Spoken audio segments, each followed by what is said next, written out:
On donne des charges à ces gens-là, au sein du Conseil d'État, etc.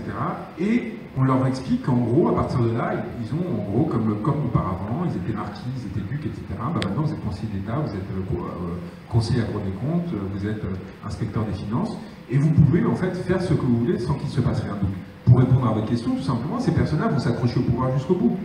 Ils vont s'accrocher au pouvoir jusqu'au bout parce qu'ils sont convaincus que ce pouvoir les appartient.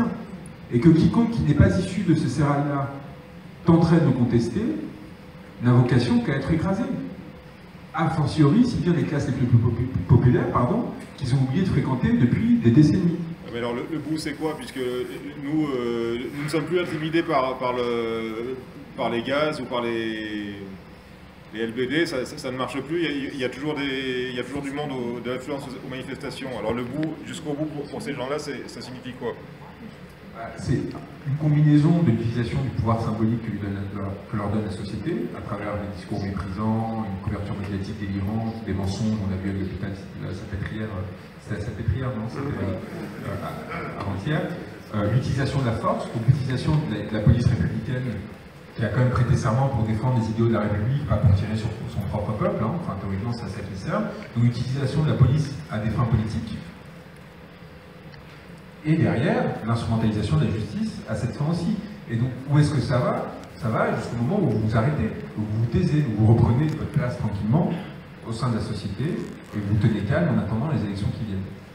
Donc c'est pour ça que toutes les personnes qui me disent est-ce qu'il faut aller voter ou pas aux européennes, je leur dis, vous n'écoutez pas. C'est-à-dire que ce que je viens de vous dire ne sert visiblement à rien, parce que si vous croyez encore que c'est... Enfin, ce qu'on est en train de vous démontrer, c'est qu'il y a un système d'asservissement qui s'est mis en place à travers justement ce système électoral et a fortiori sur la question des élections européennes dans lesquelles vous votez pour des personnes qui n'auront même pas d'initiative législative. Donc si vous considérez normal qu'on fasse une campagne électorale alors qu'il y a la police dans la rue tous les samedis à tirer sur les populations, des gens qui essaient de manifester, qu'on a un débat politique qui est réduit à néant parce qu'il n'y a plus aucune représentativité, que tout le monde le sent, et qu'on en est même à sortir de temps en temps l'armée pour faire taire la...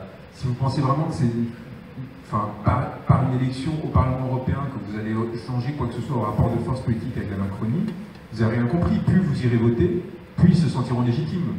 Puis ils diront, bah vous voyez, il y a une... Vous êtes présenté aux élections pour les insoumis. Mais oui, mais... Pour être député. Oui, et alors? Et maintenant tu dis qu'on ne doit plus voter. Bah oui. Ah oui.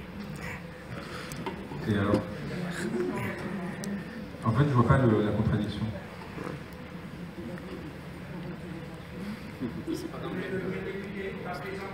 Oui, à une époque où je croyais encore dans ce système démocratique et où j'avais encore l'espoir qu'on pourrait, à travers les institutions, provoquer une bascule.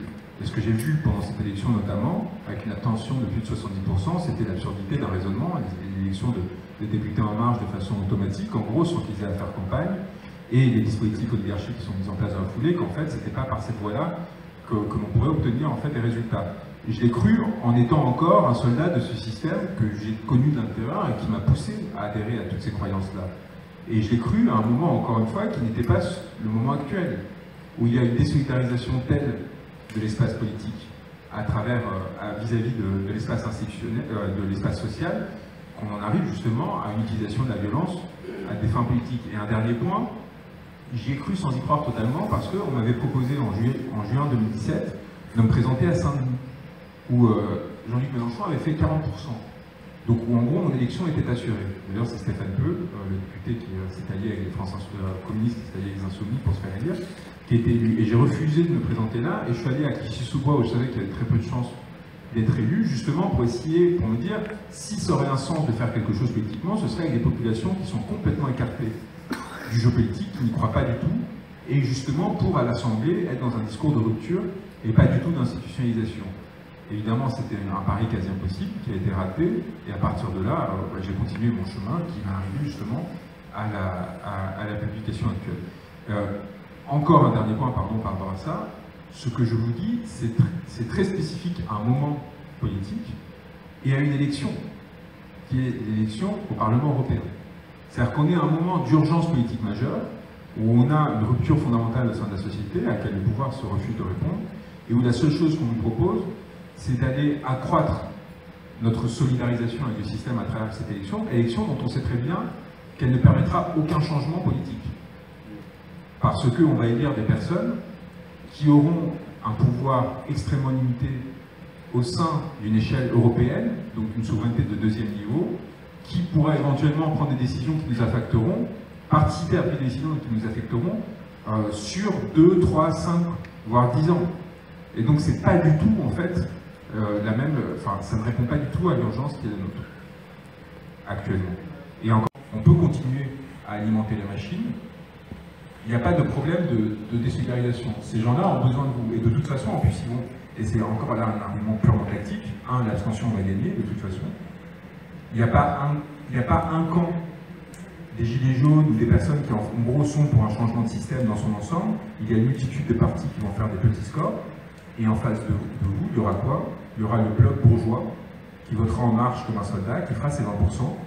Et comme on est sur une élection proportionnelle, quoi qu'il arrive, ils pourront dire qu'ils auront soit gagné, soit seront arrivés à un niveau suffisamment haut pour prétendre qu'il n'y a pas d'échec majeur.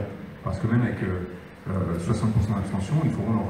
Donc pousser au contraire l'abstention au plus haut niveau, pour moi, est la meilleure façon de dire ce n'est pas le sujet. Et on ne se solidarise pas avec ce système aujourd'hui. Et tant que vous n'aurez pas répondu à cette urgence sociale, à cette urgence qui est portée dans la rue, eh bien, on ne se solidarisera pas avec vous. On ne repartira pas.